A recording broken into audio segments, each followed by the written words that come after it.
Hello, and welcome to my channel. Today we will be visiting and reviewing the National Fairground Museum at Statfold Country Park, near Tamworth.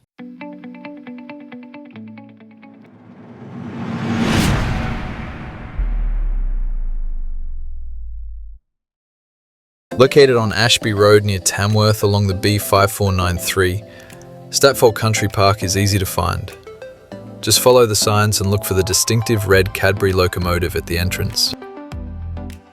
There's plenty of parking available on site, and at the time of recording this video, there was no charge for parking. The entrance to the Fairground Museum is right next to the Helter Skelter.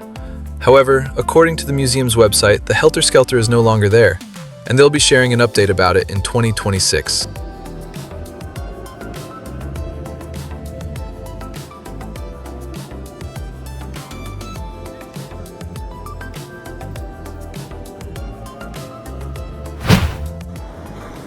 First impressions. It's on a smaller scale compared to the Old Dingles Heritage Site in Devon, which some of you might remember if you had the chance to visit before it closed.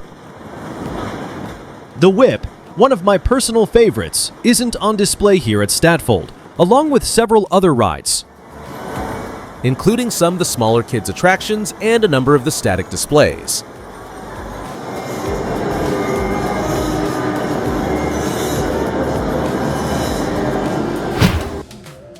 I'm not sure if the museum still has these rides in storage or if they plan to rotate them in the future. I guess we'll just have to wait and see. So, let's take a look at some of the rides they do have here. Just here, we've got the Edwards Gallopers Carousel. And right next door is the Cafe Carousel, but I'll tell you more about that a bit later. Opposite the cafe, you'll find the Ghost Train. I won't show the whole ride. I don't want to spoil it for you in case you come and visit. Next up, let's take a look at the Edwards Chariot Racer.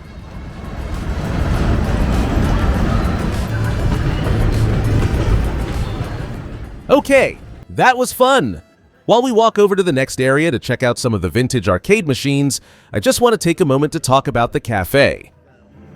I was a little disappointed with the cafe during our visit. The food selection was quite limited and it took a while to prepare, though to be fair, there was only one member of staff running it at the time. We ordered main meals, as I fancied something a bit more substantial than a sandwich, so we went for chicken nuggets and fries and sausage and chips. Unfortunately, it took around 20 minutes to arrive, even though there were no other customers, and the food itself was a bit bland. The sausage and chips did come with 3 sausages, but they didn't have much flavor. Despite that, it's still a convenient spot to grab a bite or a drink between rides. Okay, food talk over. Time to look at the vintage arcade machines.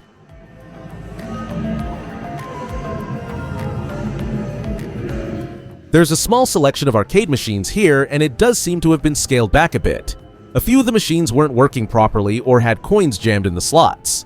There is a change machine for swapping notes into coins, but at the time of filming, there wasn't a cash machine available on site.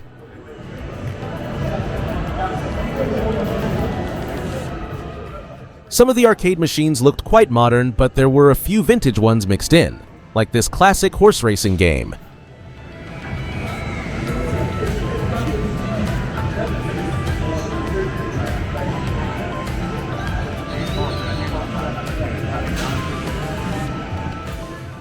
And this Sooty Show machine, a nice little nostalgic touch.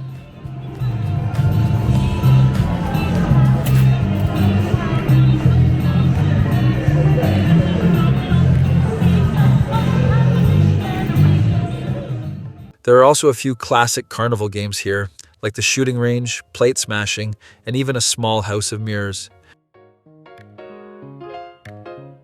And a visit to the fair wouldn't be complete without a ride on the Dodgems.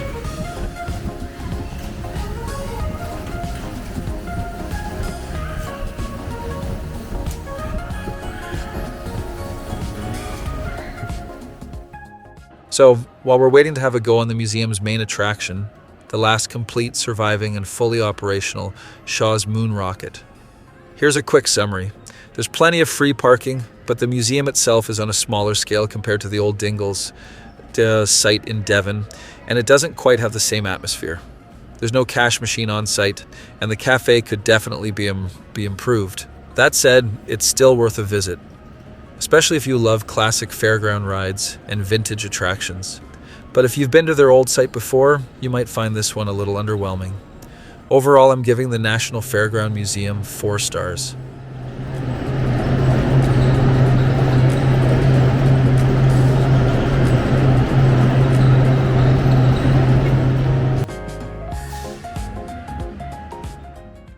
Thanks for watching. I hope you enjoyed this look around the National Fairground Museum. Don't forget to like, subscribe, and let me know in the comments what you think.